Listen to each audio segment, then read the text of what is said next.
मुंबई का किंग कौन, ये कल नतीजों के जरिए पता चल जाएगा, लेकिन आज ये तय हो रहा है। महाराष्ट्र महानगर पालिका चुनाव की वोटिंग इस वक्त जारी है। 29 महानगर पालिकाओं में वोटिंग की जा रही है।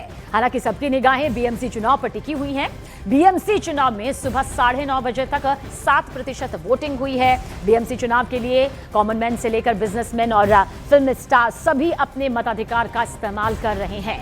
आरएसएस प्रमुख मोहन भागवत, केंद्रीय मंत्री पीयूष गोयल, उन्होंने अपने वोट का इस्तेमाल किया। उसी से जुड़ी हुई ये 6 तस्वीरें आपके सामने। तो देखिए, फिल्म स्टार अक्षय कुमार भी पहुंचे, उनकी पत्नी ट्विंकल खन्ना भी पहुंची, अपने वोट का इस्तेमाल किया। तो वहीं नाना पाटेकर, सचिन तेंदुलकर, हेमा मालिनी और सुनील शेट्टी ने भी अपना वोट डाला है। तो 4 साल के अंतराल में आने वाला ये चुनाव बेहद खास इस बार इसलिए भी हो गया क्योंकि जिस तरह से राजनीतिक उठापटक इस दौरान नजर आई, उससे ये जरूर सामने आया, जिसने बता दिया कि ये विधानसभा से कम इस वक्त कम नजर नहीं आ रहा है। कई दिग्गजों की प्रतिष्ठा दांव पर लगी हुई है। एक अग्नि परीक्षा के तौर पर इसके नतीजों को यहां पर देखा जा रहा है कि जनता की नब्ज आखिर क्या कुछ यहां पर कहती है। ये कल नतीजों के जरिए सामने आ जाएगा। लेकिन क्या आम और क्या खास, आर्थिक राजधानी मुंबई इस वक्त सबकी निगाहों में है।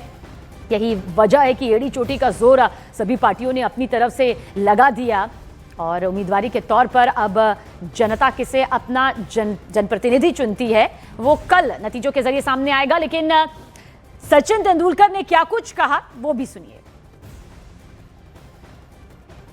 मैं हमेशा कहते आ रहा हूं कि ये मौका ऐसा है जहां पे आपको अपना ओपिनियन आप मतदान के जरिए आप एक्सप्रेस कर सकते हो और जो आप चाहते हो उसमें एक एक बूंद, हम जैसे कहते हैं कि एक एक बूंद इम्पोर्टेंट होता है। तो ये अगर रिजल्ट जो आप चाहते हो वो अगर रियलाइज करना है तो हर एक इंसान को आके मतदान करना चाहिए। लोकशाही प्रजातांत्रिक रचना का एक अनिवार्य भाग चुनाव है और इसलिए वो नागरिकों का कर्तव्य भी है। तो संतुलित विचार करके, जनहित का विचार करके योग्य लगता है उस उम्मीदवार को मत देना, वोट देना, ये अपना कर्तव्य रहता है। उस दिन का वो पहला कर्तव्य होता है। इसलिए मैंने पहले आके नंबर लगा।